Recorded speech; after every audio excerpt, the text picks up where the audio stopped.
जय हिंद। आपने देखा होगा कि योगी आदित्यनाथ हमेशा भगवा कलर में रहते हैं और आपने सुना होगा कि ये गोमूत्र का भी सेवन करते हैं। तो चलिए इस वीडियो में हम समझते हैं कि क्या हिंदुओं के लिए कोई ये सख्त कानून बनाए हैं और इनका जो कानून था 2021 का गैर कानूनी धर्म परिवर्तन प्रतिषेध अधिनियम 2021 क्या है और इसमें कितना कठोर प्रोविजन इन्होंने किया है। इतना कठोर प्रोविजन होने के बाद भी ये 2024 में एक नया समझिए विधेयक ला रहे हैं जिसमें ये जो पुराने कानून में कठोर प्रोविजन था उसे और ये कठोर बनाने जा रहे हैं। तो चलिए, तो आखिर इस विधेयक में है क्या और केंद्र स्तर पर कौन से धर्मांतरण के लिए कानून बनाया गया है, इन सभी बातों को पूरी डिटेल से इस वीडियो में समझते हैं। तो देखिए, हम शुरू से स्टार्ट करते हैं और सबसे पहले हम केंद्र स्तर पर जान लेंगे और फिर हम आते हैं योगी आदित्यनाथ की कहानी पर। तो देखिए, केंद्र स्तर पर जो अभी जो रूलिंग पार्टी है वह है बीजेपी, भारतीय जनता पार्टी। अब देखिए, ऐसा आरोप लगाया जाता है कि जो भारतीय जनता पार्टी है हिंदूवादी है। अब इस बात की पुष्टि कैसे होती है? तो देखिए, जो लोकसभा का हाल ही में चुनाव है, लोकसभा इलेक्शन 2024 हुआ, इसमें आप पीएम मोदी को साफ तौर पर देखे होंगे कि जो है बड़े बड़े मंदिरों में जाकर पूजा अर्चना कर रहे थे। इसी प्रकार से इन्होंने जो पूरे राम मंदिर का उद्घाटन किया, तो इन बातों से ऐसा लगता है कि जो है बीजेपी हिंदूवादी है। तो देखिए, अब आप देखेंगे केंद्र स्तर पर धर्मांतरण के लिए कानून, तो देखिए इन्होंने कोई बड़ा कानून नहीं किया है। जो पहले का कानून था वही समझिए एक कानून अभी भी चल रहा है। जैसे देखिए, जो मुस्लिम पर्सन लॉ है 1937, इसमें बताया गया है मुस्लिमों के धर्म परिवर्तन के बारे में और जो इनके संपत्ति का उत्तराधिकार का किस तरह से निर्धारण होगा इसके बारे में इसमें बताया गया है। अब देखिए, एक और कानून है स्पेशल मैरिज एक्ट 1954। इसमें भी बताया गया है कि जितने भी चूंकि भारत में बहुत सारे धर्मों के लोग रहते हैं, जो ये स्पेशल मैरिज एक्ट है इसमें सभी धर्मों के बारे में बताया गया है कि सभी धर्मांतरण के बारे में पूरी डिटेल जानकारी दी गई है और इनका संपत्ति का बंटवारे का निर्धारण किस प्रकार इसमें बताया गया है। अब इसी प्रकार 1956 का कानून है जो कि मुख्य रूप से हिंदुओं के लिए, हिंदू सक्सेशन एक्ट 1956। इसमें केवल हिंदुओं के बारे में हिंदुओं धर्म परिवर्तन के लिए बताया गया है और इसमें संपत्ति का किस तरह से निर्धारण होगा इसका भी इसमें बताया गया। मतलब ये जो तीन कानून है ये तीनों अलग अलग है। जैसे मुस्लिम पर्सन लॉ जो है 1937 मुस्लिमों के संपत्ति के बारे में और धर्मांतरण के बारे में, और हिंदू जो स्पेशल मैरिज एक्ट है यह समझिए सभी धर्मों के बारे में बताया गया है और हिंदू सक्सेशन है केवल हिंदू के बारे में बताया गया। अब देखिए, एक और कानून है धर्म स्वतंत्रता अधिनियम 2006 शायद है। तो इस अधिनियम में बताया कि कोई भी व्यक्ति है जबरन समझिए धर्म परिवर्तन नहीं करा सकता है या प्रलोभन देकर ऐसे धर्म परिवर्तन नहीं करा सकते, वरना इसे दंडित किया या सजा का प्रावधान किया गया। मतलब आप इन कानूनों को ध्यान से देखिए, इसमें कोई भी कठोर प्रोविजन नहीं किया गया, लेकिन जिसके कारण आप समझिए पूरे देश भर में धर्म परिवर्तन का समझिए मामला दिन पर दिन बढ़ रहा है। तो इस प्रकार के केंद्र स्तर भी एक धर्म परिवर्तन को रोकने के लिए एक बहुत कठोर कानून लाने की जरूरत है। नहीं तो समझिए केरल में देखिए, इसे उत्तर प्रदेश में, छत्तीसगढ़ में, झारखंड में, भारत के जितने भी राज्य है उनमें समझिए धर्म परिवर्तन की लगातार मामले बढ़ रहे हैं। तो ये हो गया, तो केंद्र स्तर पर उतना समझिए कठोर कानून का प्रोविजन नहीं है। अब हम आते हैं राज्य स्तर पर। राज्य स्तर पर कौन? ये अभी हम जो बात कर रहे थे योगी आदित्यनाथ की, इनकी कहानी की। देखिए, कहानी स्टार्ट होती है 2020 से। जब 2020 का समय था तो उस समय समझिए जो है यूपी में, जो उत्तर प्रदेश है, वहाँ पर धर्म परिवर्तन के मामला लगातार बढ़ रही थी।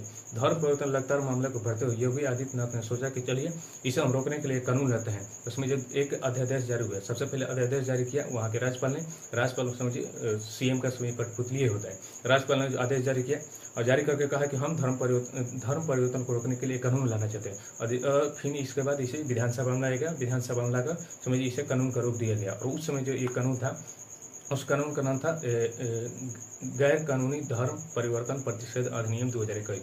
अब देखिए, उस समय इसमें प्रोविजन क्या क्या था। देखिए, इसमें कहा गया था कि अगर कोई भी व्यक्ति जबरन धर्म परिवर्तन किया जाएगा या किसी विदेशी संस्था के साथ मिलकर या गैर कानूनी संस्था दोनों से मिलकर, पहला इसमें कहा कि विदेशी संस्था से मिलकर अगर धर्म परिवर्तन करवा के या समझिए किसी गैर कानूनी संस्था से मिलकर धर्म परिवर्तन करवाते हो, तुम्हें समझिए 10 लाख रुपया का दंड दिए गए, तुम मुआवजा देंगे और समझिए 14 साल तुम्हें जेल होगा। और अगर वो SC/ST के लड़कियों के साथ करता है तो समझिए उसके लिए और भी यह कठोर कानून हो सकता है। तो ये था 2021 में इस प्रकार को प्रोविजन किया गया था और कहा गया था कि अगर किसी व्यक्ति का धर्म परिवर्तन हुआ है तो उसको समझिए केवल वही लोग शिकायत कर सकते हैं, मतलब जितना भी रिपोर्ट लिखवा सकता है जो उसके जैसे भाई बहन हो, माता पिता हो, कोई दूसरा नहीं इसमें समझिए शिकायत नहीं लिखवा सकता था। तो अब जो है योगी सरकार ने कहा कि नहीं, अब इसको हम बदलेंगे। तो इन्होंने 2024 में एक विधेयक लाया और विधेयक लाकर इस कानून में संशोधन किया। और संशोधन करने के बाद क्या कहा कि अब जो कानून पहले वाला कानून था, कोई भी व्यक्ति अगर विदेशी संस्था के साथ या गैर कानूनी संस्था के साथ मिलकर अगर धर्म परिवर्तन करवाता है तो उसके लिए समझिए 10 लाख रुपया तो मुआवजा ही रहेगा, साथ में समझिए 20 साल का जेल होगा। आप समझिए 20 साल बहुत होता है। अब देखिए यहाँ पर 2 बातों का जिक्र हो रहा है, विदेशी संस्था और गैर कानूनी संस्था। देखिए बहुत सारे विदेशी संस्था जो है भारत में आकर समझिए धर्म परिवर्तन कराने में बहुत जोरों शोरों पर लगी है। और इसी प्रकार गैर कानूनी संस्था, अब जाहिर सी बात है जितनी संस्था इस प्रकार संस्था होंगे वो गैर कानूनी होंगे, क्योंकि चुपके चोरी समझिए लोगों को ले जाकर प्रलोभन देकर या जबरन समझिए धर्म परिवर्तन कराते हैं, जिसके कारण इन्होंने कहा कि अगर कोई ऐसा करता है तो समझिए उसे हम 20 साल की कठोर सजा देंगे। और इसी प्रकार का अगर SC/ST लड़कियों को, नाबालिग लड़कियों को करता है तो उसे समझिए और भी कड़ा कानून और भी कड़ा दंड देने की प्रोविजन किया गया है। और इसमें और एक बात कहा गया कि जो पहले था कि केवल माता पिता ही शिकायत कर सकते हैं, लेकिन इस कानून में कहा गया कि अगर कोई समझिए धर्म परिवर्तन किसी व्यक्ति का हुआ है तो उसे से कोई भी करीबी व्यक्ति इसे शिकायत कर सकता है, मतलब उसका दोस्त हो या कोई और हो जो कि उसके करीब हो, उसके साथ पढ़ता हो या किसी को काम भी करता हो, तो समझिए वो भी इसके बारे में रिपोर्ट लिखवा सकता है। और इस रिपोर्ट का समझिए यह मान्य होगा और जो भी इस प्रकार घटना किया उसे समझिए यही 20 साल का जेल हो सकता है। इस प्रकार जो है उत्तर प्रदेश की योगी सरकार ने धर्म परिवर्तन को रोकने के लिए बहुत ही कड़ा प्रोविजन रखा है।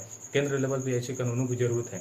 अब देखिए हम समझते हैं क्या धर्म परिवर्तन सही है, तो देखिए कुछ लोगों का कहना है, जाहिर सी बात है कुछ लोग कहेंगे ना, कुछ लोग हम, तो देखिए जाहिर सी बात है ये जो धर्म परिवर्तन पर रोक लगाना बहुत जरूरी है, क्योंकि धर्म परिवर्तन कोई भी अपनी स्वेच्छा के कर कोई बात नहीं है, लेकिन जबरन और लोभ देकर ही इसे किया जाता है। जैसे कि देखिए सुप्रीम कोर्ट ने कहा था कि धर्म परिवर्तन देखिए संवैधानिक है, धर्म परिवर्तन पर रोक लगाना संवैधानिक है, लेकिन धर्म की स्वतंत्रता होनी चाहिए, ये सुप्रीम कोर्ट का लाइन है। और इलाहाबाद हाई कोर्ट ने समझिए क्या कहा था, इलाहाबाद हाई कोर्ट ने साफ तौर पर कहा था कि अगर धर्म परिवर्तन में कोई बड़ा कानून नहीं लाया गया तो समझिए आने वाला समय जो हिंदू बहुसंख्यक है, आने वाला समय ये हिंदू अल्पसंख्यक हो जाएंगे। तो इसी बात को ध्यान में रखते हुए योगी सरकार ने बहुत ही कड़ा कानून ला दिया है, जिससे आप समझिए जितने भी धर्म परिवर्तन करने वाले लोग हैं उनको समझिए कहीं ना कहीं डर सताएगा और वो ऐसा काम करने से पहले 100 बार जरूर सोचेंगे। तो केंद्र स्तर भी ऐसे कानून लाने की जरूरत है। तो चलिए अब यह वीडियो यहीं पर समाप्त होता है, मिलते हैं ऐसे ही अगले वीडियो में धमाकेदार वीडियो के साथ, तब तक के लिए जय हिंद।